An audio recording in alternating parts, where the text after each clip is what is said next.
Olá, o nosso canal vai retransmitir os webinários sobre a CONAI 2024. Comente e compartilhe. Quando cumprimentamos as pessoas que fazem educação no território do país, nós lembramos continuamente as diferenças, não? E as confluências também. Quem faz educação nas cidades pequeninas ou metropolitanas, as pessoas que fazem educação nos mundos do campo, porque o campo também não é singular, as pessoas que fazem educação à beira dos rios, em espaços agrícolas ou de nomadismo, que temos também no país, no espaço das florestas, no espaços agrícolas dos quilombos, e mesmo dentro das cidades, as grandes diferenças, os grandes arranjos sociais, econômicos, políticos e culturais que ocorrem. Em todos esses lugares do território faz-se educação, fazemos educação. Eu sou Luiz, tenho 76 anos, sou uma pessoa de cor branca, os cabelos são bem mais brancos do que, em parte, grisalhos.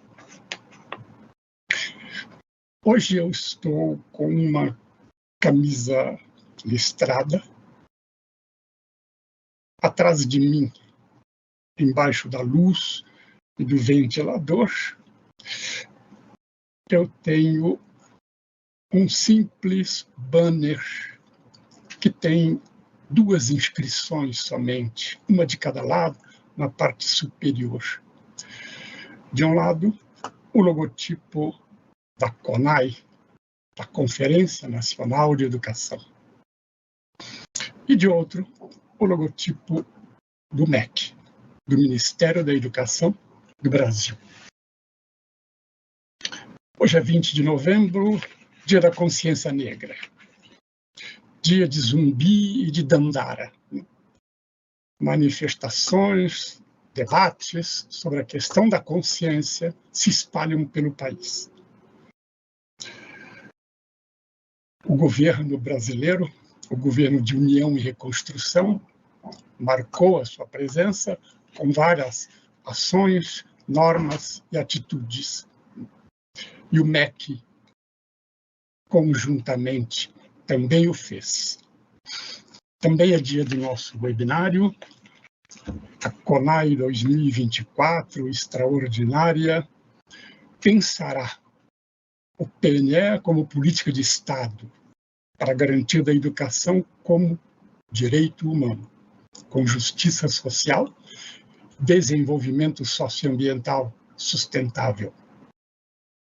A SASIMEC, o Fórum Nacional de Educação e suas diversas instituições e organizações, e o governo do Brasil organizam um enorme trabalho de preparação, e o webinário é a parte comunicacional, a parte do debate, com vistas à preparação, com vistas ao domínio público do discurso e com vistas a uma conferência que debata e que seja assertiva para compor este plano que caminhará e fará caminhar a educação com o Brasil nos próximos 10 anos, 2024,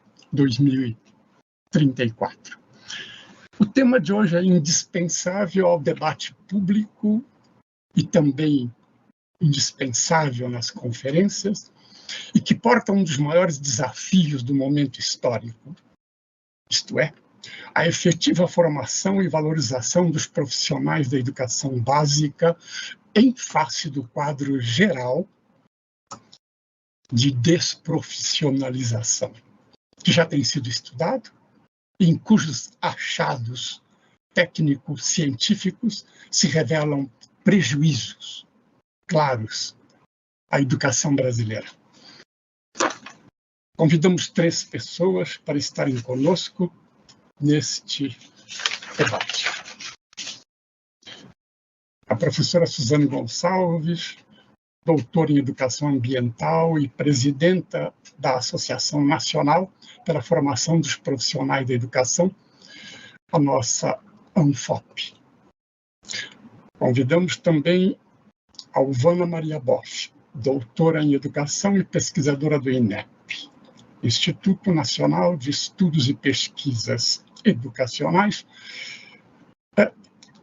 que a gente, ao falar, fica com a boca cheia, não só porque o Instituto tem a sua alta competência de estudos, de pesquisa, de divulgação científica, como também termina com o nome do Anísio, isto é, uma referência para a educação que nós queremos e de que precisamos no país. E Luiz Carlos Zalaf Caseiro, doutorando em Sociologia e também pesquisador do INEP, ao lado da Alvana. Portanto, vamos debater. Uma questão foi colocada pela produção do webinário. Isto é, essa questão, é claro, ela é sempre baseada no trabalho das equipes de trabalho que estão junto ao fórum, com apoio contínuo da SESIMEC, desenvolvendo reflexões a partir de grandes problemas que o país apresenta em educação. O tema comporta carreira docente, piso salarial, diversidades sociais, onde atuam os colegas e as colegas, trabalhadores da educação, diversidades culturais, econômicas, mas também comporta concursos públicos, um mercado da educação, que também ocorre no país desde algumas décadas, processos de avaliação, processos de regulação. Tais fenômenos, com certeza, exigem políticas, até porque eles estão associados às nossas necessidades, mas também aos nossos desejos na educação brasileira. Não queria deixar de citar que nós sempre temos alguma interação das pessoas que fazem educação no Brasil e que se dirigem ao webinário. Desta feita, o Onildo do Nascimento Alves comentou a partir do webinário da semana passada, isto é, a questão do ensino superior no Brasil e a questão da universidade. E o Onildo levanta algumas questões que certamente são assunto de debate e são necessidades a serem pensadas ainda no avanço da educação superior no Brasil. Quero dizer aos nossos convidados que nós oferecemos 15 minutos e depois da rodada das 3 falas e apresentações, nós voltamos a cada uma, para uma reflexão, para uma memória, um detalhe novo, uma reação e, em seguida, as suas próprias despedidas. Conforme combinamos, teremos, pela ordem, Alvana Maria Boff, Luiz Carlos Zalaf Caseiro e Suzane Gonçalves. Alvana, por gentileza, a palavra é sua. Muito grato por estar conosco. Boa noite a todos que nos acompanham aqui pelo canal do MEC. Boa noite, professor Luiz, Suzane e a todos os que nos acompanham. É uma grande satisfação estar aqui participando deste webinário da CONAI, que diz respeito às temáticas, né, do novo PNE. O novo PNE está em debate e, sem dúvida nenhuma, esse tema que nós discutimos aqui hoje é um tema absolutamente crucial para o desenvolvimento do novo PNE. Então, é uma grande satisfação poder, como pesquisadora do INEP, compartilhar um pouco do trabalho que nós fazemos aqui no Instituto. Eu sou uma mulher alta, de cabelos loiros, olhos verdes, e estou hoje trajando uma blusinha de crochê azul, delicadamente feita pelas mãos habilidosas da minha mãe, com umas flores em amarelinho. E vamos, então, começar com o nosso trabalho. Esse nosso trabalho ele foi feito em parceria. Nós somos 3 pesquisadores aqui do INEP, que nos dedicamos à realização desse trabalho, que vai tratar de um tema que é muito simbólico e muito visado neste momento. Trata-se da carência de professores com formação adequada. E se nós estaríamos indo, né, se nós estaríamos caminhando para um apagão de professores na educação básica. Então, o meu colega Luiz Caseiro, meu colega Fabiano Mundim e eu nos dedicamos a olhar esta questão e investigar, então, será que nós estamos caminhando para um apagão de professores na educação básica?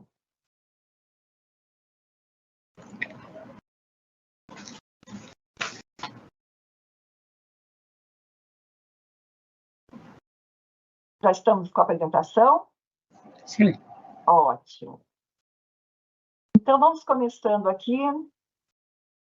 Bom, uma contextualização da onde que surge, então, este trabalho que vai investigar essa escassez de professores, essa falta de professores que tem sido relatada tanto em trabalhos científicos quanto no noticiário, né? A gente tem acompanhado, né, que nas escolas brasileiras faltam professores para lecionar determinadas disciplinas.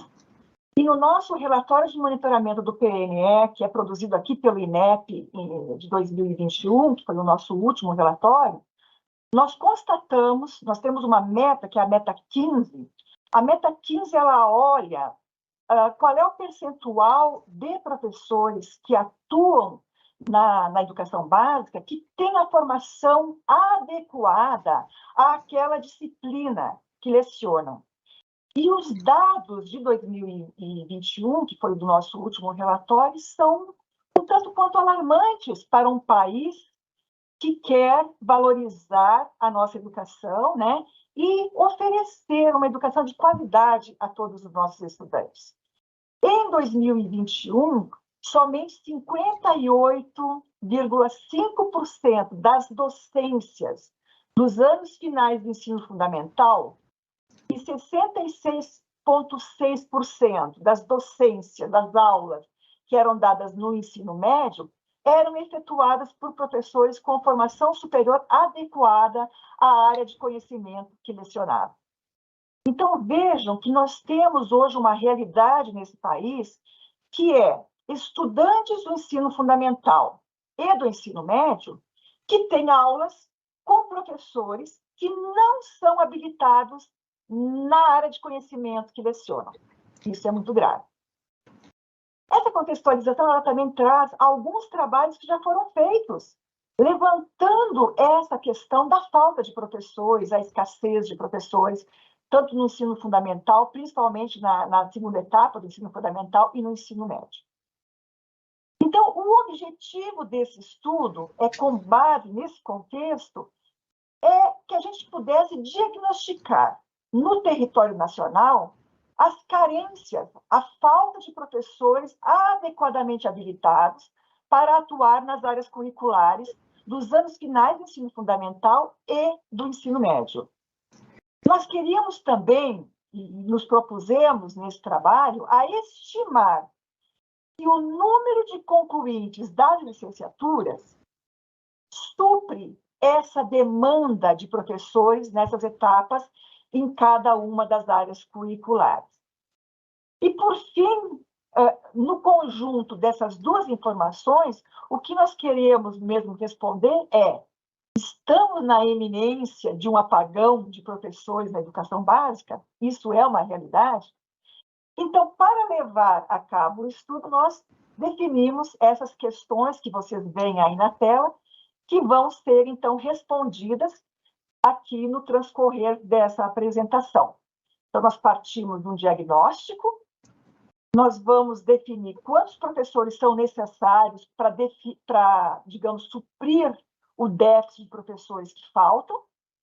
Depois, nós vamos olhar quantos professores nós estamos formando nas nossas licenciaturas, quantos desses concluintes dos cursos de licenciatura estão indo para a docência, e, finalmente, vamos tentar responder. Será que nós vamos conseguir alcançar a meta de termos todos os professores da educação básica habilitados na área que atuam? Ou será que nós estamos correndo o risco realmente de um apagão? Nós não vamos ter professores para lecionar todas as áreas da educação básica. E a motivação que nos leva a esse estudo é nós estamos nas vésperas, nós estamos planejando o nosso novo Plano Nacional de Educação, que vigorará de 2024 a 2034, né? E neste PNE vigente, nós temos acompanhado a Meta 15, que eu havia falado para vocês.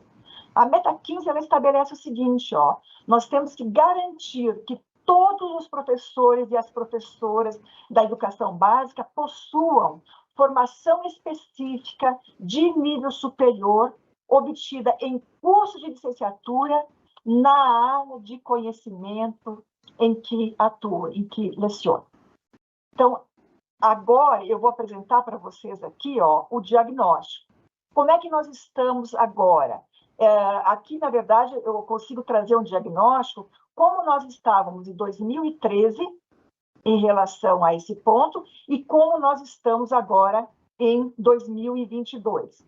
Então, este quadro que vocês veem aí na tela apresenta o percentual de docências que é ofertada com professores com formação adequada. Em 2013, que é o ano anterior ao nosso PNE, que é de 2014, e em 2022, nós atualizamos aqui os dados para 2022. E nós vamos olhar o Brasil e as regiões. Então, olhem aqui, do ponto de vista nacional, se a gente olha aqui o Brasil, nós temos que nos anos finais do ensino fundamental, nós tínhamos em 2013 48% das docências, das aulas que eram dadas lá nos anos finais, que eram efetuadas por professores que tinham formação adequada. Em 2022, esse percentual foi para 59%, quase 70%, né, desses professores. Mas vejam que estamos distantes dos 100%.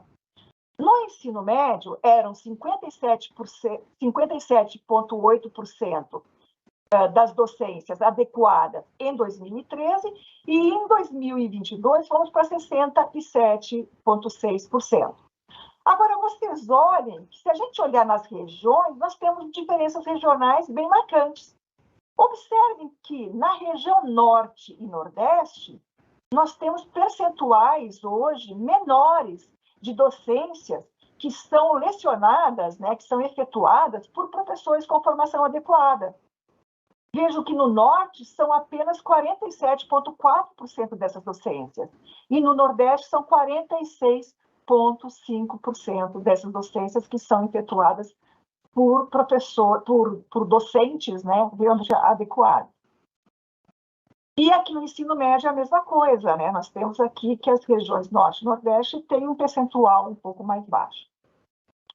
Então, em conclusão, embora o percentual de docências com a formação adequada tenha aumentado nos últimos anos, a Meta 15, que prevê que todos os professores tenham a formação adequada, não se encontra nem perto de ser atingida para nenhuma das etapas de ensino. E o desafio, portanto, permanece, com especial atenção para as desigualdades regionais. Deixa eu tomar um golinho d'água. Bom, aqui nós temos, por disciplina, aqui nós abrimos os dados, vamos olhar por disciplina, o percentual de docências dos anos finais do ensino fundamental que são efetuadas por professores com uma formação superior adequada àquela área que leciona. Então, vejam nesse gráfico que aqui embaixo, ó, nós temos língua estrangeira e artes, que tem um percentual bastante, menos de 50% dessas docências aqui são efetuadas por professores com a formação adequada, ou seja, com professores que têm uma licenciatura em português língua estrangeira ou artes. E se a gente olha aqui um pouquinho mais em cima, vejam a matemática, que é o vermelho aqui, ó. 65% praticamente só das docências são efetuadas pelos professores, né, com formação adequada. Então, temos um problema, não é, pessoal? Nós temos aqui um problema que nós temos que realmente desenvolver ações para que a gente chegue agora na próxima década e a gente recupere, então, essas outras docências aqui que não estão sendo efetuadas com professores formalmente habilitados, não é? Aqui também eu só trouxe assim, um gráfico que compara a zona urbana e a zona rural para que vocês percebam as desigualdades. Vocês percebam claramente que tanto nos anos finais do ensino fundamental como no ensino médio, nas zonas rurais, que são essas duas linhas aqui embaixo, nós temos um percentual menor de docências que são efetuadas por professores habilitados na área em que lecionam. E isso é muito marcante e marca a realidade brasileira de desigualdade entre as áreas urbanas e rurais. Este é um quadro, então, do diagnóstico final. Esse quadro mostra o percentual de docências com professores sem a habilitação, a formação adequada à disciplina que leciona, por componente curricular. Então, nós temos aqui os estados, aqui nós temos as disciplinas. Quanto mais vermelha é a célula, significa que é um estado, é uma área em que há mais docências que são efetuadas por professores sem a formação adequada àquela disciplina que leciona. Então, vocês observam o vermelhidão, por exemplo, aqui na área de artes, quase em todos os estados, não é? Língua estrangeira também, está mais amarelado. Mesmo aqui nas ciências, mais amareladinho. Sociologia, filosofia, ensino médio. Então, essas coisas mais amareladas e vermelhas significa que nós temos uma incidência muito grande de docências que são feitas por professores sem a formação. E aqui a gente consegue ver também a desigualdade entre os entes federativos.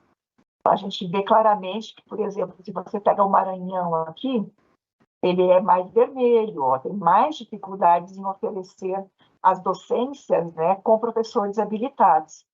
Enquanto que se você vai aqui mais para o sul, para o sudeste, né, para o centro-oeste, se torna mais verde, né, a tabela, significando que provavelmente esses têm menos dificuldades em algumas áreas. Mas observe que tem algumas áreas, por exemplo, olha, língua estrangeira, né, aqui também, física, por exemplo, nós temos umas áreas em que há realmente muitas docências que são efetuadas por professores não habilitados. E aqui nós vamos, então, fazer o seguinte, nós vamos fazer, esse aí é o número de docências, é o número de aulas que são dadas com professores não habilitados. Aqui nós temos que estimar agora qual é que seria o número de professores que seriam necessários para a gente cobrir todas essas docências inadequadas. E aqui, então, nós vamos fazer um cálculo de quantos professores com formação adequada seriam necessários para que a gente pudesse suprir todas essas docências que hoje não têm professores adequados, né, lecionando, né, que a gente pudesse suprir, então, essa lacuna e eles pudessem, então, sim, ter esses professores adequadamente formados. E como é que a gente fez esse cálculo?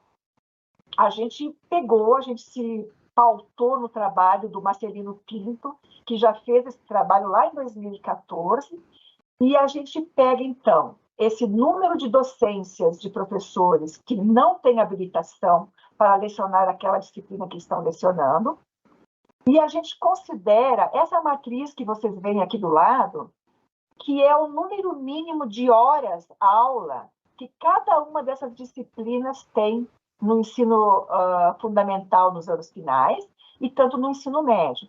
E aí a gente calcula o número de professores necessários para lecionar essas disciplinas todas, considerando que um professor tem uma jornada de 40 horas semanais e que, segundo a nossa lei 11.738, ele só teria que trabalhar, né, 2/3 dessa carga horária em sala de aula, porque o outro 1/3 está em atividades outras pedagógicas, né? Então, ele exerce 26,6 horas na sala de aula. E aí a gente faz o cálculo do número de docências, divide, então, por esse número, 26,6, e aí a gente chega aqui no número de professores que seriam necessários em cada uma destas áreas curriculares para que nós tivéssemos todas as docências efetuadas com professores habilitados na área em que trabalham, em que atuam. Então, essa é a primeira parte. Agora, eu passo para o Luiz, e nós vamos passar para a segunda parte, que são os ingressantes e concluintes nas licenciaturas por componente curricular. Boa noite a todos. Eu sou Luiz Caseiro, sou pesquisador aqui do INEP. Estou aqui ao lado da Alvana. Sou um homem alto, tenho traços fenotípicos árabes aqui e tenho cabelo escuro. E vou apresentar agora, vou continuar aqui a apresentação do nosso trabalho, né? Então, agora a gente vai para analisar o outro lado, né? Primeiro a gente analisou o lado das escolas, quantos professores estão faltando nas escolas, com a formação adequada, e agora vamos analisar como está sendo a formação dos professores nas instituições de educação superior. Então, aqui, primeiro, um histórico, né, de 2010 até 2021. A gente tem aqui na linha vermelha o número de vagas, a evolução do número de vagas, na linha verde a evolução do número de ingressantes, e na linha azul a evolução do número de concluintes. Então, a gente vê que o número de vagas ali, ele saiu de pouco menos de 700 mil em 2010, 700 mil vagas, e ele chegou a quase 3 milhões de vagas em 2021, né? Já o número de ingressantes saiu de quase 250 mil ingressantes em 2010 e subiu de uma maneira razoável ali, né, para quase 300 mil, mas fica pequeno perto do aumento do número de vagas, né? Ou seja, cresceram muito as vagas ociosas. E o número de concluintes manteve uma linha praticamente reta aqui, né? Uma linha praticamente estável, até com um pequeno declínio entre 2010 e 2021, né? Saímos de 123 mil em 2010, vamos para 111 mil em 2021.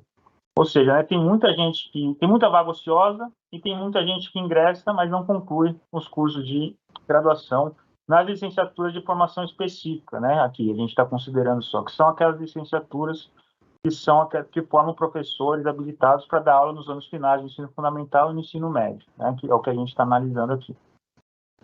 Aí um outro detalhe é que quase 90%, 89% das vagas são vagas em EAD.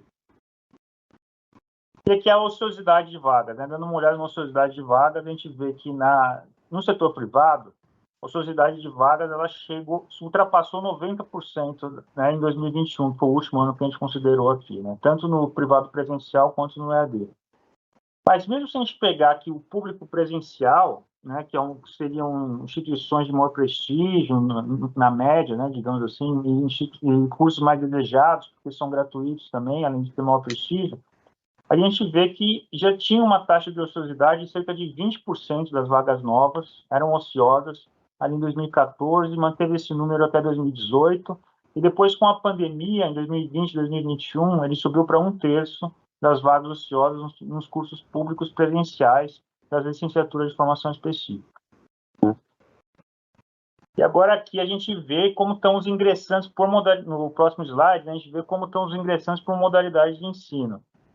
aquele número lá de 300 mil ingressantes que a gente tem, a gente vê que 68% desses ingressantes ali, eles estão na modalidade EAD, né? Também um número parecido estão no setor privado, né? E no setor público presencial são só 27% dos ingressantes.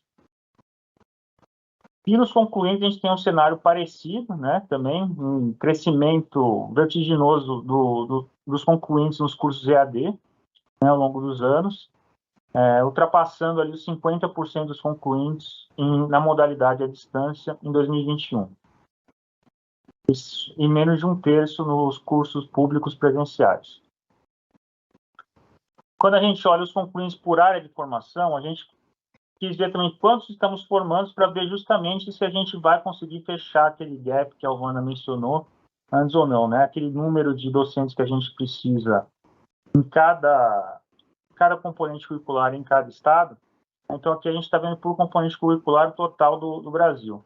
A gente vê que a EAD aumentou em todos os componentes curriculares, né, de maneira muito acentuada entre 2010 e 2021, né? E depois a gente pegou esse número que a gente tem de concluintes, né, por cada componente curricular, em cada unidade da federação também, né, porque a gente quis analisar aprofundando um pouco aquela análise que o Marcelino tinha feito para todo o Brasil, a gente quis desagregar essa análise para todas as unidades da federação, né? E aqui também, de diferente, a gente pegou a demanda imediata de professores, aqueles que estão sem formação adequada, pegamos também uma oferta mais imediata dos concluintes para comparar, né? A oferta entre 2019 e 2021. E dividimos, então, essa oferta pela demanda imediata.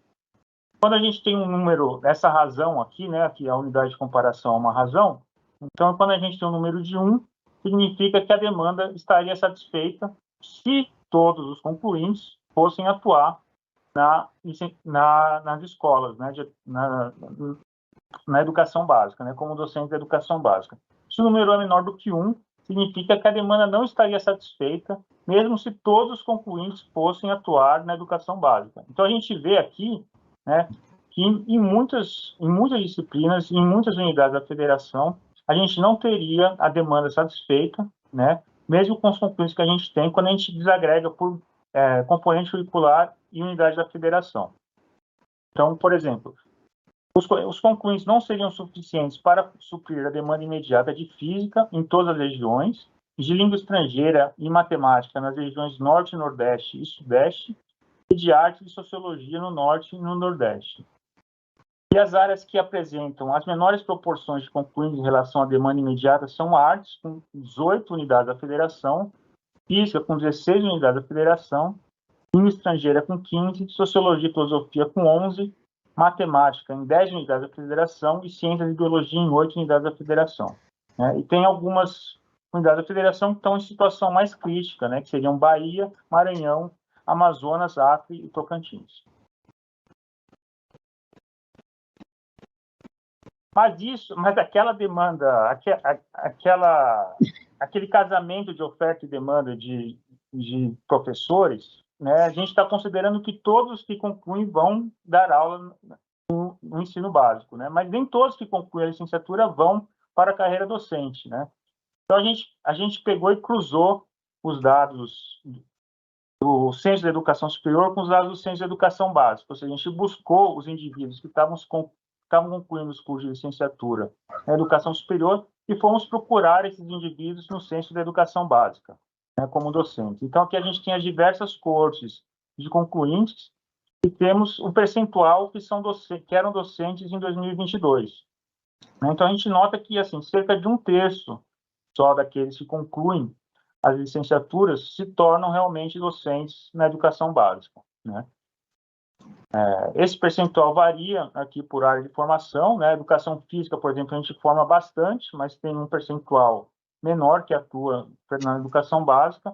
Uma outra área, por exemplo, como física, a gente forma bem menos e tem um percentual um pouco maior aqui, mas ainda que é menor do que os 50% dos graduados em licenciaturas em física que vão atuar na educação básica como docentes, né? Então, quando a gente considera né, a demanda, a oferta de professores como aquela que realmente vai atuar na educação básica nos últimos anos, né, daí a gente vê um cenário muito pior, né, que basicamente nenhum componente curricular está satisfeito para o Brasil inteiro, né? Ou seja, temos um problema aí de atratividade da carreira docente, né? Que muitas pessoas se formam na licenciatura, mas não vão atuar na carreira docente. Então, agora, as considerações finais, né? A gente viu que há falta de professores com formação adequada em diversos componentes curriculares, em diversas unidades da federação. A comparação da demanda por professores com o número de licenciados nas áreas curriculares indicam que não há professores formados suficientes para muitos estados brasileiros em diversas áreas curriculares. Depois, a gente notou que apenas cerca de um terço dos licenciados atuam como professores, e esses resultados mostram que já estamos vivendo um apagão de professores em vários componentes curriculares da educação básica. Essas evidências apontam na direção de que a carência de professores no país não se deve à falta de vagas em curso de licenciatura, mas sim à baixa atratividade da carreira docente.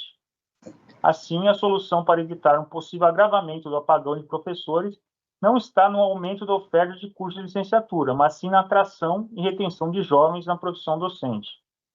Há também que se pensar em formas de assegurar aos que optaram pelas licenciaturas uma formação de qualidade, a conclusão do curso e motivação para ingressar na carreira do magistério. Bom, é esse o nosso trabalho. Obrigado. Muito obrigado, Alvana, muito obrigado, Luiz Carlos.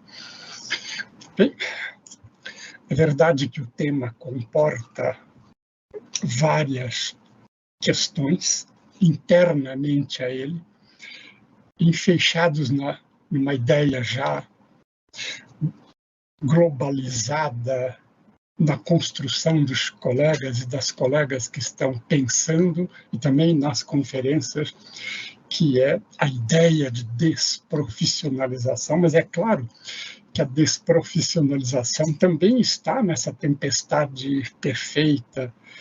Basta dizer que há vagas ociosas ao lado da queda na conclusão e o não ingresso, ou seja, é perfeita a tempestade. Então, vocês têm toda a razão, quer com a ideia do apagão, quer com as várias nuances com que trabalharam tecnicamente o assunto para mostrar que nós temos algumas urgências, né?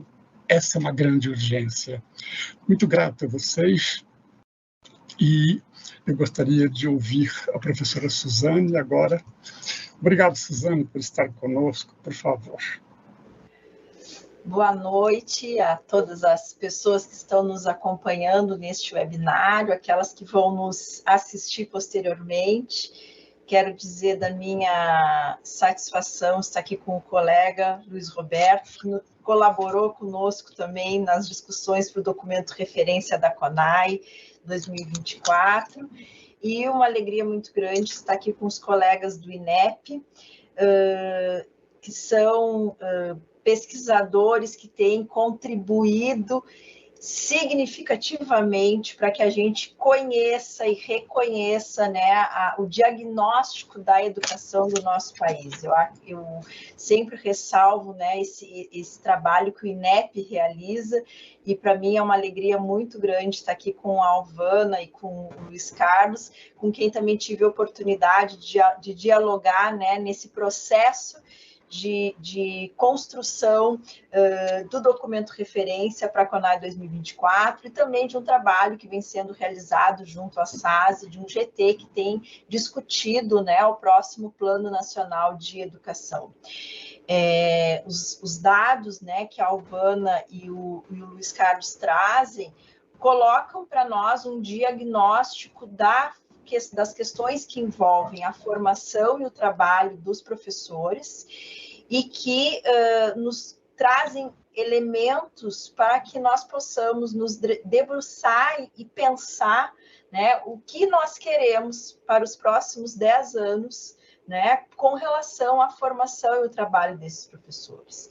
Esses dados, né, e eu acrescentaria aqui, depois na minha fala eu vou trazer, tem um outro colega da Alvana e do Luiz Carlos, que também tem um trabalho que nos ajuda a pensar todo esse processo, né, que aqui é o título desse webinar, de desprofissionalização do magistério, que é o Moreno, né, que também agrega outros elementos, né, sobre as condições de trabalho dos professores quando olha para os dados do censo escolar, que nos ajuda também a compor esse diagnóstico que subsidiou o documento referência no eixo 5, que é o eixo que trata, né, da valorização dos profissionais da educação, garantia do direito à formação inicial continuada de qualidade, ao piso salarial e carreira e as condições para o exercício da profissão em saúde. Então, ressalto isso para dizer da minha alegria de estar aqui com esses colegas, né, discutindo esse tema. Eu sou atualmente a presidente da Anfop, sou professora na FURG, na Universidade Federal do Rio Grande, e atualmente membro do Fórum Nacional de Educação, onde eu represento a Anfop. Sou uma mulher morena, uso óculos, tenho os cabelos pretos no comprimento no ombro, estou no meu escritório, na minha casa, e vestindo uma blusa que tem umas folhagens e umas flores vermelhas.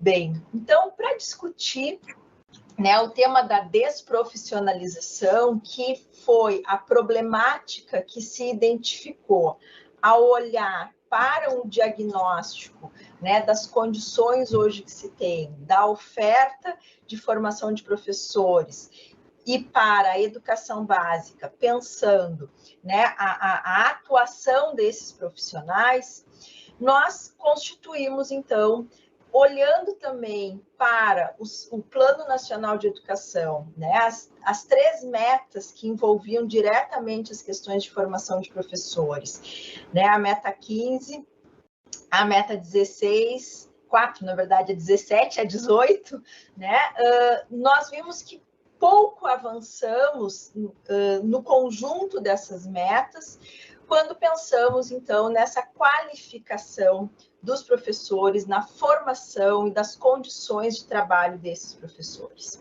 O eixo 5, como eu já mencionei, que trata da valorização, ele parte de uma concepção que entende que a valorização dos trabalhadores em educação, ela só é possível quando olhamos de forma indissociada a formação inicial, a formação continuada, as condições de carreira, remuneração, trabalho e saúde.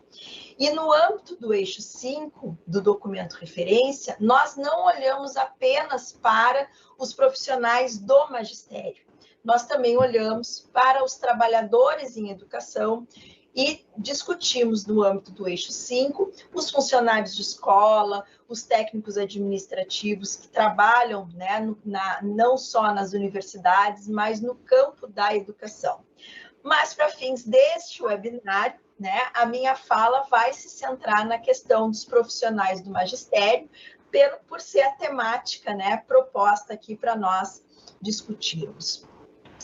Então, quando olhamos, né, para esses dados, né, que a Alvana nos traz, né, nos anunciando que nós estamos, né, num processo em que temos um número significativo de professores com uma inadequação de formação, então, professores que trabalham com disciplinas ou em áreas das quais eles não têm formação.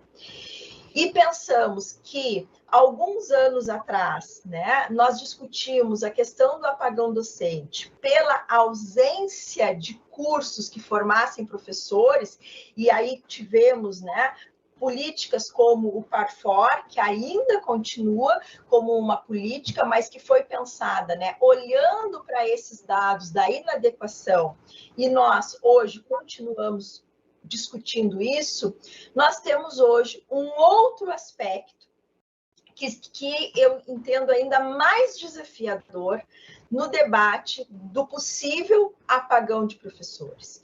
Porque quando o Luiz nos traz os dados, né, das vagas, a gente observa que hoje o nosso problema não está localizado na ausência de cursos para formar professores. Mas nós temos um problema que se coloca de vagas ociosas e de egressos que não buscam a docência como a sua atuação profissional. Então, esses dois diagnósticos, né, que a Alvana e o Luiz nos colocam, quando a gente vai olhar para outros dados que o INEP também tem disponível, né, e aí aqui eu já citei o Moreno, que vai nos apresentar, por exemplo, que atualmente não, os dados são do censo de 2021, mas nós temos um número significativo de regiões do país ou estados em que os contratos de trabalho dos professores são contratos precarizados, ou seja, são professores que atuam por contrato temporário ou por terceirização, e que estes estados que usam o contrato, estados e municípios, né? Aqui eu estou me referindo às regiões, que fazem a contratação por este tipo de vínculo. Muitas vezes os professores ficam desempregados em dezembro e só vão ser recontratados em março. Além disso, nós vamos olhar outros dados, né? E a SASE tem feito um trabalho junto com uma coordenação coordenada pela Maria Estela, né? Que vem olhando os dados, por exemplo, de planos de carreira e dados que mostram como é que está a questão do piso salarial, não só a questão do salário, mas o cumprimento das outras questões que envolvem a lei do piso, como a hora atividade, a formação continuada, o plano de carreira, nós vamos observando que em muitas regiões, em muitos estados, o piso não é pago. Ou quando é pago, ele tem a remuneração do piso, mas não há planos de carreira que valorizem a trajetória profissional desses professores. Então, olhando para esses três diagnósticos, né, que nós temos da formação, a gente vai percebendo o que o Luiz foi colocando de que o que os dados vão nos anunciando. Há uma falta de atratividade da carreira docente. Isso nós vamos precisar encarar para o próximo Plano Nacional de Educação de uma forma muito séria e precisamos, né, fazer o debate, discutir a necessidade urgente de uma definição de uma política nacional de valorização dos profissionais da educação, entendendo que a valorização dos profissionais da educação, nós estamos falando da formação inicial continuada e da carreira e condições de trabalho.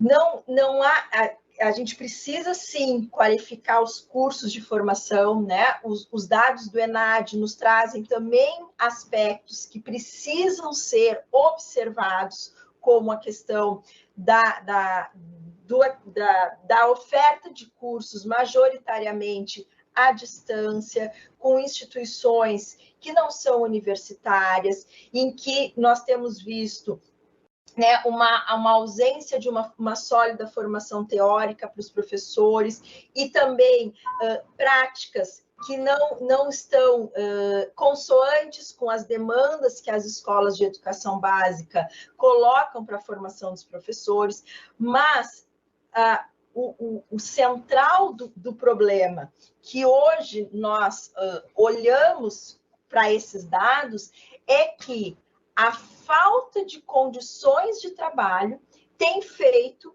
uma redução de interesse daqueles que poderiam estar na docência desenvolvendo um excelente trabalho e que vão, muitas vezes, fazer um curso de licenciatura e vão buscar outras áreas de atuação porque não querem a docência na educação básica como atuação profissional. Esse diagnóstico nós muito discutimos, né, no âmbito do GT, do PNE, do Ministério da Educação, e foi o que nós interpretamos como um processo de desprofissionalização docente, em que as condições de trabalho e a carreira docente, elas não têm se colocado numa condição que assegure para futuros professores, né, e inclusive para aqueles que estão, né, uma seguridade profissional e de futuro, e que vai gerando, né, esse esvaziamento que os dados ali que o Luiz nos apresentou foi colocando, né, uma alta ociosidade das licenciaturas e também, né, a evasão desses cursos que se colocam, né? Os dados do Moreno, inclusive, apontam que muitos professores que estão hoje atuando nas escolas de educação básica, tem um percentual e que retornam para o ensino superior, e muitos deles não é em outro curso de licenciatura, porque poderia ser um movimento de buscar a adequação docente, mas não, eles buscam cursos de bacharelado ou outras áreas que nos coloca a pensar na possibilidade deles estarem buscando sair da docência e ir atuar em outro campo profissional.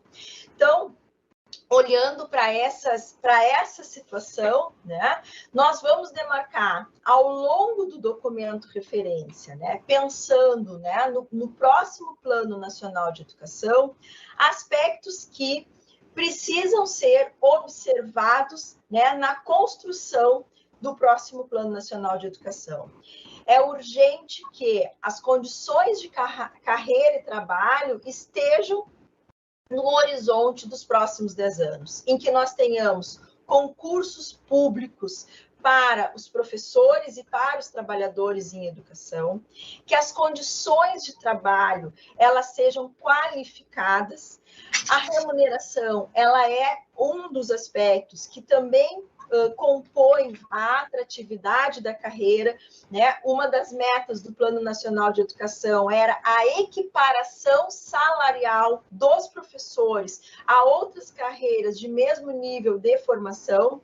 Nós vamos observar que há um aumento na equiparação salarial dos professores com outras carreiras, mas quando fazemos uma análise mais ampla, nós percebemos que essas outras carreiras tiveram também um achatamento salarial. Então, o percentual que mostra esse aumento, ele está também enviesado pelo rebaixamento salarial dessas outras profissões, né? A questão do cumprimento de 1/3 da hora atividade, para que os professores possam, né, se dedicar ao planejamento, à formação continuada, que são aspectos que qualificam o trabalho no âmbito da escolar, equilíbrio entre número de professores, escolas e estudantes e professores na sala de aula. E essas questões todas, né, que envolvem as condições de trabalho e a carreira dos professores, elas impactam diretamente também na oferta da educação básica, na qualidade, no desempenho profissional dos professores, nas suas condições de trabalho na escola. Com relação à formação, né, nós temos defendido, né, a formação de professores, ela precisa ter a formação de professores, ela precisa estar articulada, formação inicial e continuada, né? A educação básica e o ensino superior, eles precisam estar articulados no sentido de que a qualificação dos professores ela se relaciona entre a formação inicial e a formação continuada. Nesse sentido, né, há toda uma discussão no âmbito do Fórum Nacional de Educação, de um GT de formação inicial de professores no Ministério da Educação, das entidades que discutem a formação, da retomada da resolução número 2 de 2015 do Conselho Nacional de Educação, porque essa resolução trazia as questões da formação inicial, continuada e carreira de forma articulada, ou seja, é uma resolução que está consonante com aquilo que o Plano Nacional, que a gente espera que esteja no próximo Plano Nacional de Educação, esteja presente, que está relacionado ao plano que está afindando e que coloque, né, a importância dessa formação que tenha a indissociabilidade entre teoria e prática e que olhe também para as necessidades da educação básica. E um último ponto que não pode ser esquecido é a questão da saúde, que vem ganhando espaço no debate também da profissão docente, né? O adoecimento docente é algo que já vinha sendo discutido. Com a pandemia, a gente viu isso ser acentuado na saúde mental e física dos professores. Então, é fundamental que a gente, quando pense, né, uma política nacional de formação, né, e carreira, né, uma política nacional de valorização dos profissionais de educação, a saúde seja um dos aspectos que ali estão presentes. Já me encaminhando para ir finalizando, que acho que o meu tempo já está chegando ao final, eu gostaria de destacar as 3 proposições que o documento da CONAI, no eixo 5, vai apresentar, né? Proposições para que a gente possa, né, no âmbito das conferências estaduais, a gente ainda está com algumas dessas conferências realizadas nesse momento, e também da Conferência Nacional, que irá ocorrer em janeiro de janeiro de 2024 em Brasília, que a gente possa debater essas proposições e assim subsidiar, né, o Ministério da Educação na elaboração do projeto de lei que vai consistir no, né, o próximo Plano Nacional de Educação. A proposição 1, ela vai trazer a ideia, né, a proposta de instituir uma política de valorização dos profissionais trabalhadores da educação básica e superior pública, assegurando formação, ingresso por concurso público, planos de carreira com financiamento específico e estável, em regime de colaboração entre a União, os estados, o Distrito Federal e os municípios, no prazo de 3 anos de vigência do Plano Nacional de Educação. No âmbito dessa proposição, nós trazemos um conjunto de estratégias que vão buscar, né, apontar caminhos para que a gente possa, então, consolidar essa política de valorização. Porque entendemos que é a partir de uma política nacional, como uma política de Estado, que nós poderemos, né, incidir nos estados, nos municípios, conjuntamente, para que a gente possa, né, mudar esse cenário das condições de trabalho, tornar a carreira mais atrativa e ir buscando ter os profissionais com a formação adequada, atuando, né, na sua área de formação. A segunda proposição, ela coloca a ideia de instituir progressivamente a Política Nacional de Formação de Profissionais de Educação Básica, assegurando a formação adequada aos profissionais do magistério e formação para os funcionários da educação, garantindo a formação continuada. Aqui tem alguns aspectos que, como o Luiz apresentou, nós já temos, né, números significativos de cursos criados, mas sabemos, né, que é preciso qualificar a oferta desses cursos, é preciso ter instrumentos que possam regular de uma melhor forma a oferta dos cursos à distância, porque temos, né, observado e uma problemática na oferta desses cursos à distância que estão, né, ocorrendo muitas vezes de uma forma indiscriminada, porque hoje as formas de acompanhamento que nós temos estão ineficientes nesse sentido. E aqui eu destaco, né, embora eu tinha dito que não era o foco da minha fala, mas eu destaco a importância da formação dos funcionários de escola. Nós temos diretrizes curriculares para os funcionários de escola, nós temos, já tivemos, né, políticas como pró-funcionário, e entendendo que todos os trabalhadores que estão na escola, não apenas os profissionais do magistério, são responsáveis pela formação que acontece no espaço escolar. Então, ter os funcionários de escola, né, qualificados também qualificará o trabalho que é realizado na educação básica. E a terceira proposição é garantir as condições adequadas para o exercício da profissão e para a promoção e saúde aos profissionais da educação, que entra nessa questão, né, da saúde, mas também das condições de trabalho, né? As condições precárias, a intensificação do trabalho dos professores, isso também são processos que levam ao adoecimento docente. Então, nós precisamos olhar para a saúde, para as condições de trabalho dos professores e entender que há um conjunto, né? A qualidade educacional, ela não se dá apenas por um fator, ela é um conjunto de aspectos que envolvem, né, desde a formação dos profissionais, as condições de infraestrutura das escolas, a realidade social das crianças, dos jovens, dos adultos que nós acolhemos nas nossas escolas, ela envolve os materiais que nós temos disponíveis para realizar o trabalho. Então, é um conjunto de aspectos que precisam ser olhados e valorizados para que a gente possa, então, qualificar a oferta educacional. Por fim, então, para a gente ir encerrando, eu gostaria de destacar, né, a importância, né, de todos os webinários que estão sendo promovidos aqui pela SASE, para a gente pensar o próximo Plano Nacional de Educação, né, que deve se constituir como uma política de direito e de Estado, e destacar que a questão dos profissionais da educação, ela é tema desde a conferência de 2010, né, quando a gente fez a primeira CONAI. Ela só não foi tema da CONAI de 2022. Todas as demais conferências, nos seus documentos referências, tiveram um eixo que tratava da valorização dos profissionais da educação.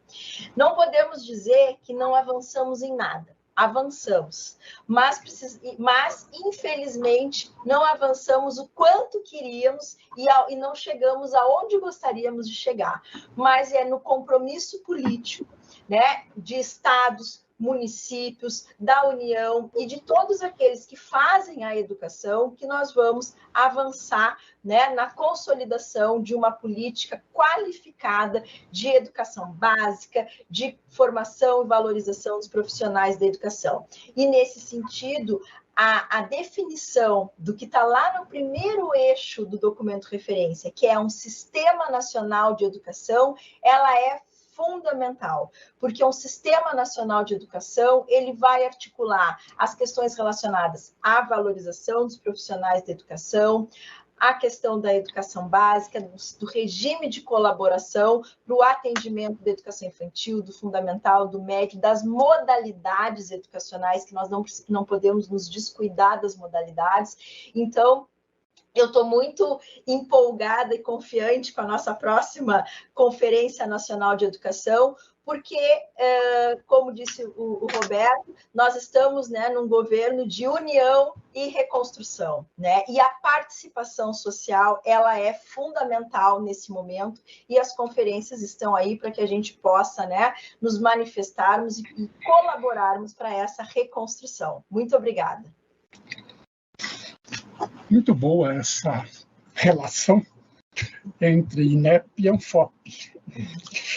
Ao diagnóstico preciso, bom, as pessoas elogiam aqui na nossa interação o trabalho que as pessoas chamam de didático, de Alvana e Luiz Carlos, a esse volume, essa amplitude dos dados de diagnóstico que foram colocados, Suzane traz fatos e fenômenos que enriquecem porque se conectam a outros pontos da questão básica que a gente levantou desde o princípio e que os grupos de trabalho, os grupos de preparação, os grupos de organização do Fórum, do MEC, do movimento social vão trazendo, que vai aumentando muito a riqueza. Além disso, foi ótimo, Suzane, tratar de um tema que vira e mexe, eu mesmo apresento aqui, para poder criar a conexão maior, que é a nossa negociação no Congresso Nacional para a aprovação final, colaborativa, do Sistema Nacional de Educação, em que três grandes processos vão se evidenciar na organização da educação brasileira, né? Que são constitucionais, né? A colaboração, a integração e a regulação. Faremos, oxalá, façamos logo, né? Agradeço muito a vocês, mas queria lembrar uma coisa. Há um momento de proposta feita por Elvana e Luiz, né? Na voz do Luiz. Isto é, há um momento, e a Suzane também tratou dela, que é um momento que foi chamado de atração e retenção. Embora a parte final ela é feita para vocês ainda refletirem, não é? Ainda reagirem, levantarem elementos, caminhando para a despedida, eu creio que as ciências humanas e sociais, especialmente a sociologia e a administração pública, ajudariam a gente a esclarecer um dado. Qual é o dado? Vocês propõem, a partir deste volume incrível de dados e de tremendas preocupações, né? Preocupações que estão colocadas no tempo, no espaço, na vida da educação brasileira, e para agora, e para muito breve, vocês discutem e apresentam atração e retenção. Então, portanto, são duas palavras-chave, problemáticas, exigentes no campo da própria sociologia, né? E no campo da própria filosofia. Agora, esse volume que vocês colocaram, esse volume de questões colocada por vocês três, será que levam a gente a entender que o movimento de atração e retenção feito pelo Estado brasileiro e pelas organizações da sociedade, eles serão uma política como um todo, uma política de totalidade, para lembrar a discussão modernista da totalidade, que não é nada negativo, é a ideia de que as coisas podem ser um todo. São uma política como totalidade ou serão, basta que sejam, um conjunto de estratégias? Esse é um problema que me fica para perguntar a vocês, embora não tenhamos de fazer uma discussão longa da questão, porque eu sei que atração e retenção será um grande assunto do Estado brasileiro e de quem trabalha com educação. É uma pergunta só de um detalhe que me fica, embora o tempo para vocês é um tempo de reflexão, como desejarem. Eu não posso deixar de citar interações que chegaram hoje, baseadas no que vocês estão falando. Tema importante para o nosso conhecimento, sou professora contratada e preciso aprender sobre as coisas que estão sendo discutidas da educação no nosso país. É a Rosiane, tá? Roberto Oliveira, manifestando ser um prazer estar presente nesse trabalho nosso, como um todo, trabalho do magistério da educação brasileira. Ana Rosa Peixoto de Brito, certamente Suzane conhece bem, então é da Regional Norte e diz presente, boa noite. E a Leonarda também diz presente e que elogia a apresentação dos dados e a leitura didática que o trabalho apresentou.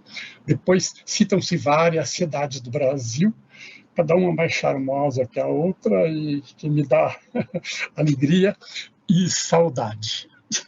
Muito obrigado pelas interações que fizeram. Eu volto, portanto, a Alvana, Luiz Carlos e Suzane para este final.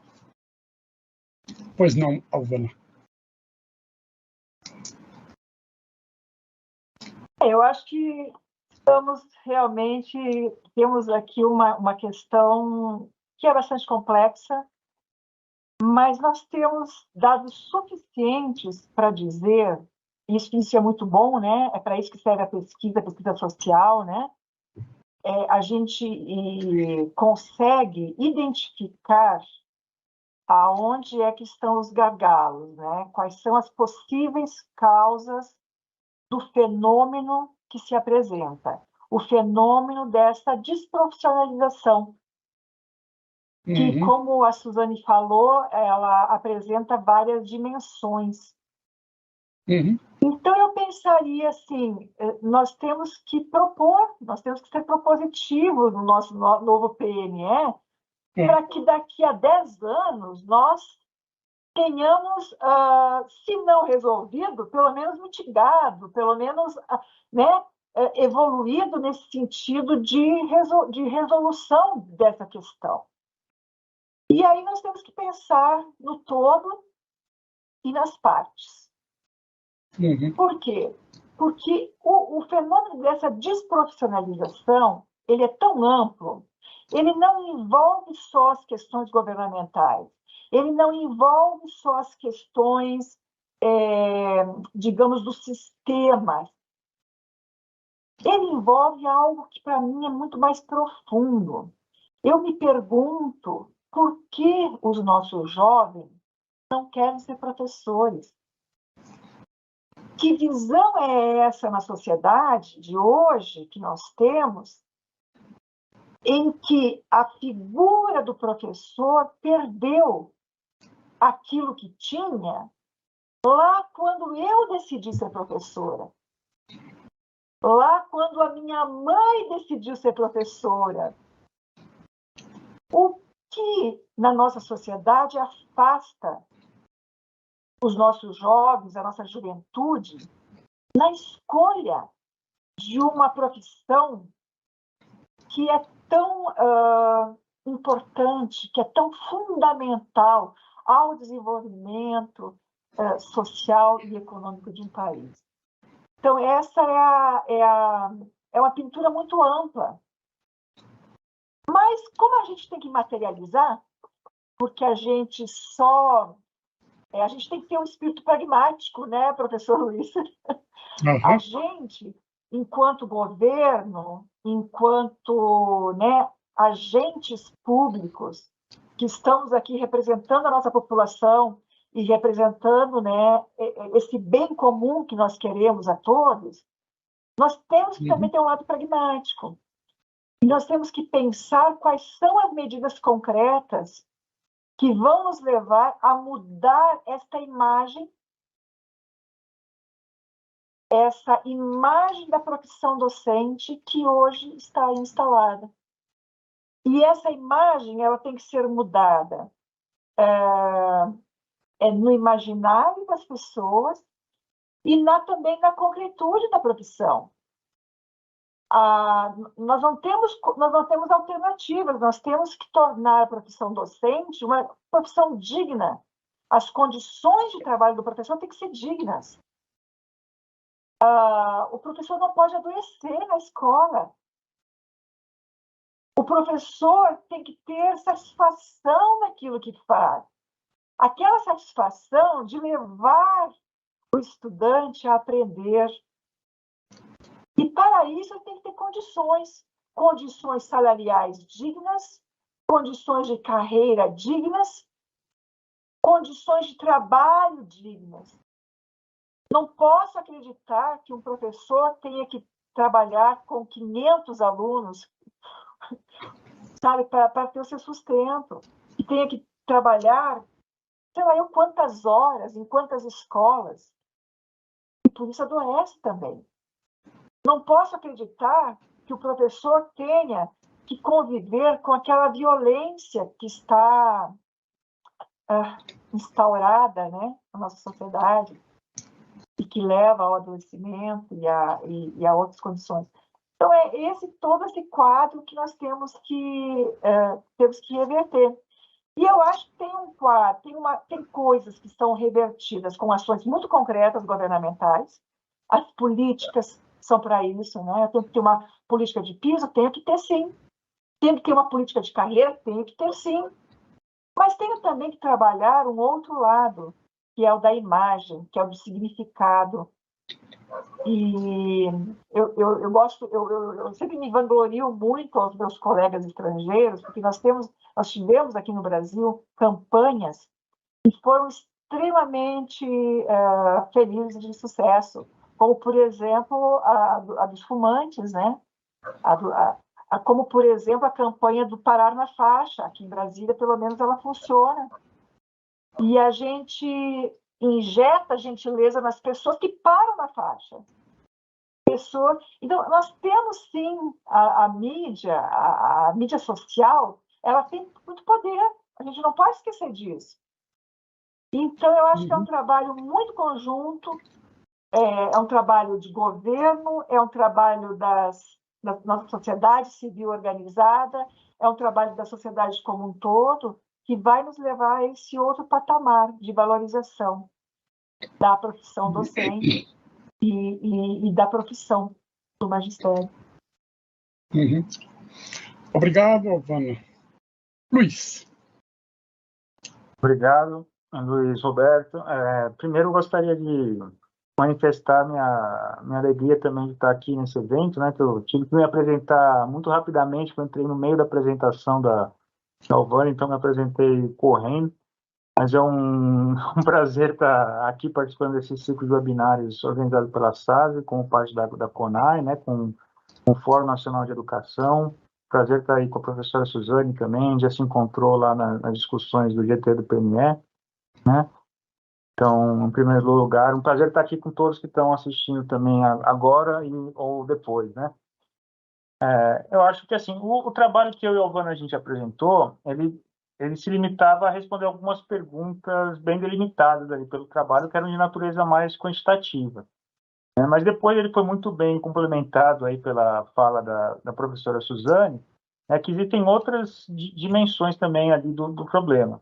Então, mesmo se a gente não tem falta de vaga, a gente pode ter cursos com qualidade indesejável, né? A gente pode ter uma abertura de curso em algumas localidades ali com maior qualidade, né? Por exemplo. Então, esse aspecto da qualidade é um outro aspecto que a gente tem que avançar e atacar, né? E como a professora Suzana mencionou, e a Alvana também, né, existem inúmeros indicadores aí que mostram as condições de trabalho inadequadas dos professores, né? Em várias comparações internacionais, a gente olha os professores do Brasil. Eles têm um alto número de alunos por sala, eles têm um alto número de alunos por docente ao longo do ano, porque eles têm muitas turmas por docente também, né? Então, assim, tem uma série de outros indicadores.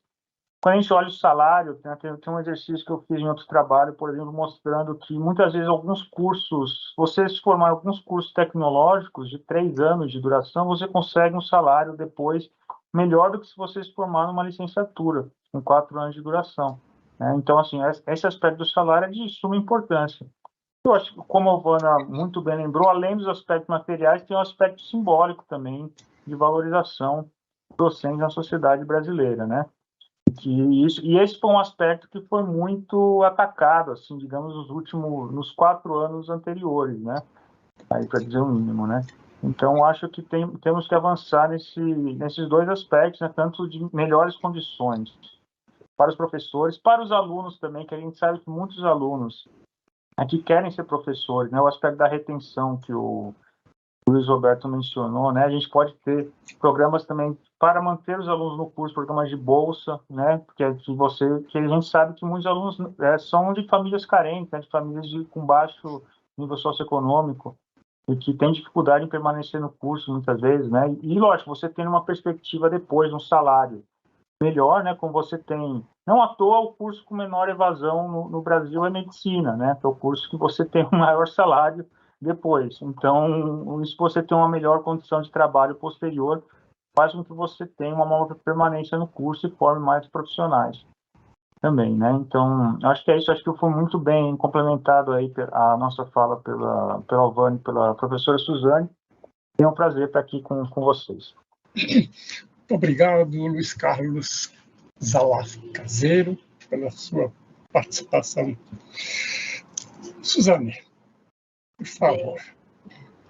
Eu acho que, né, complementando ali o que a Alvana e o Luiz Carlos trazem, né, é um processo extremamente complexo, né, e para a gente entender, né, a complexidade desse processo, né, do diagnóstico da educação, né, de todas essas questões, né, aqui olhando para a questão da desprofissionalização, são várias dimensões que nós precisamos, né, nos debruçar. E eu vejo assim que muitas vezes, né, há um desconhecimento factível, né, desses dados, né? E hoje não, né? O INEP há muito tempo trabalha produzindo dados, né? O que hoje eu ia dizer é que há um conjunto de materiais para pensar o próximo Plano Nacional de Educação. Tem uns ali atrás da Alvana e do Luiz, eu estou com o 8, mas são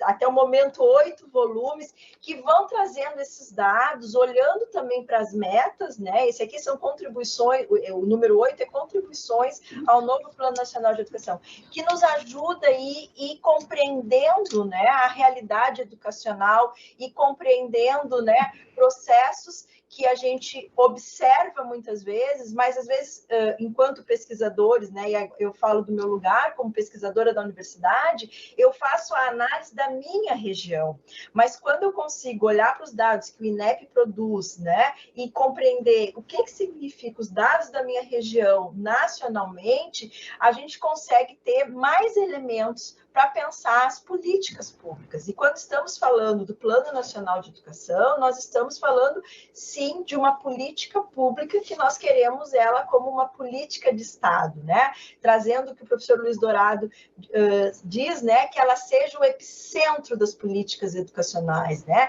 Que esse planejamento para os 10 anos desencadeie um conjunto de outras políticas para que a gente consiga alcançar as metas da onde queremos chegar para daqui a 10 anos. E para isso, nós precisamos ter, né, um compromisso político, né, dos entes públicos, né, dos governantes, porque, e nesse sentido, eu vejo que o Sistema Nacional de Educação, vou reforçar, fazendo mais um gancho ali com o Luiz Roberto, né, ele é crucial, não que ele vá de forma totalitária, né, obrigar municípios, estados a cumprir aquilo, mas no regime de colaboração vai se criando, né, relação entre os entes federados, né, compromissos articulados entre os entes federados. E eu acredito muito que o Sistema Nacional de Educação, quando instituído, ele vai nos colocar num outro patamar para pensar, né, as políticas educacionais e o avanço educacional que precisamos ter.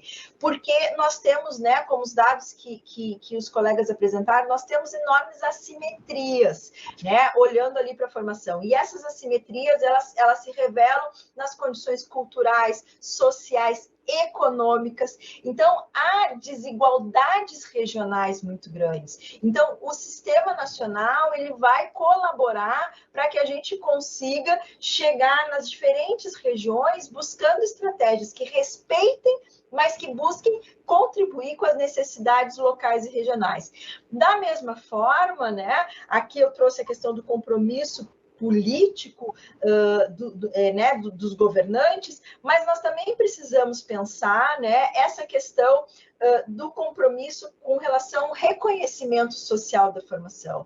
Nós vivemos, né, e ainda temos visto, né, muitos ataques à figura do professor, né, isso também desmobiliza as pessoas de quererem, elas até querem ser professoras, né, mas tem receio pela forma como vão sendo desqualificados o trabalho do professor, né? Que são acusados muitas vezes de fazerem, né, de não trabalharem os conteúdos, de levarem temáticas inadequadas para a escola, o que para quem conhece o cotidiano da escola sabe que Pode ter problemas na escola, tem problemas em todos os lugares, mas isso não é o que ocorre na escola, né? Então, mentiras que foram inventadas sobre o trabalho de muitas escolas, né? Então, essas questões, né, desqualificaram muito a visão que se tem da profissão, né? E aí junta isso com um processo que desvaloriza, e aí entra a questão da remuneração, das condições de trabalho, a gente hoje está num momento crítico de pensar o trabalho docente, a formação docente, né? E claro que nisso a gente tem que olhar para a qualificação dessa formação, da formação, né? Olhando o currículo dos cursos de formação, olhando essas condições de trabalho, né? Hoje, boa parte, né? Ou a maior parte dos estudantes que buscam a licenciatura, eles são estudantes trabalhadores, que precisam trabalhar para cursar um curso superior. Então, qual é a condição que esse estudante trabalhador tem de fazer as inserções na escola, de cumprir o estágio, que é fundamental? Como é que nós vamos formar professores que não fazem estágio, que não vão para dentro da escola, né? Então, são desafios que nós precisamos olhar e pensar, né? E eu queria, né, por fim, né, colocar que eu acho que nós chegamos num ponto do debate sobre a questão dos profissionais da educação, que o país vai precisar decidir se ele quer, né, avançar ou não na educação. E sem os professores não tem como avançar, né? Então, eu acho que é um momento crítico, porque não é discurso de palanque o apagão docente, né? A gente tem visto, né, um conjunto de dados que estão nos apontando para isso, né? E que nós precisamos combater, mas combater de uma forma que atenda os diferentes efeitos que isso se coloca. Não adianta nós termos uma política de incentivo por meio né, das universidades para a formação, se lá no contexto das escolas os professores seguem sem ter condições de trabalho, com contratos precarizados. Da mesma forma, nós podemos, né, ter uma política nacional de concursos públicos, mas se nós não tivermos professores qualificados, esses professores não vão passar nos concursos para irem atuar de forma qualificada na escola. Então, eu acho que é uma ação conjunta e que o Plano Nacional de Educação, ele pode, ele deve, né, colaborar para que a gente olhe para essa temática e pense, né, e proponha estratégias para que nós possamos qualificar, né, a educação. E, por fim mesmo, dizer que eu acho que o atual plano que está se findando, ele muitas vezes é acusado de ter tido metas ousadas e por isso nós não atingimos essas metas. Quero dizer que eu discordo dessa visão. Eu acho que nós não atingimos as metas, em parte por questões políticas que passamos no país, com congelamento de gastos, interrupção de políticas que estavam em andamento, da mesma forma, uma falta de compromisso de muitos agentes públicos, e nesse sentido, né, eu faço mais uma vez um convite para que participem da Conferência Nacional de Educação e que nós sejamos ousados, sim, para pensar o próximo Plano Nacional de Educação. Nós não podemos pensar pequeno quando falamos de educação, nós temos que pensar grande, como nos ensinou Paulo Freire, né, o nosso patrono da educação. Muito obrigada, agradeço a oportunidade e agradeço, né, a mediação do Luiz Roberto, sempre muito cuidadoso e atencioso conosco. Muito obrigada. Muito obrigado a vocês. Um dos dados que vocês colocam é a questão da significação social, né, do profissional da educação e em sua dimensão simbólica. Estou ligando palavras da professora Suzane com palavras da Alvana. É claro que nós, os justamente chamados velhos professores, eu estou dizendo que justamente chamados velhos professores, não somos ingênuos para imaginar que numa sociedade em que o modo de produção, de construção social e de comunicação social, do jeito que é feito, vai dizer que uma palavra irá estimular a moçada a ser professor, professora. Mas a memória é digna e justa. Ela também é um elemento simbólico, isto é, eu creio que muitos de nós que começamos a trabalhar e que fizemos os antigos cursos de formação de professores, né? Eu sou um deles, né? Começamos a trabalhar no tempo da ditadura, né? Com não pouca dificuldade, mas o fato é que eu, por exemplo, já cheguei a 51 anos de sala de aula, né?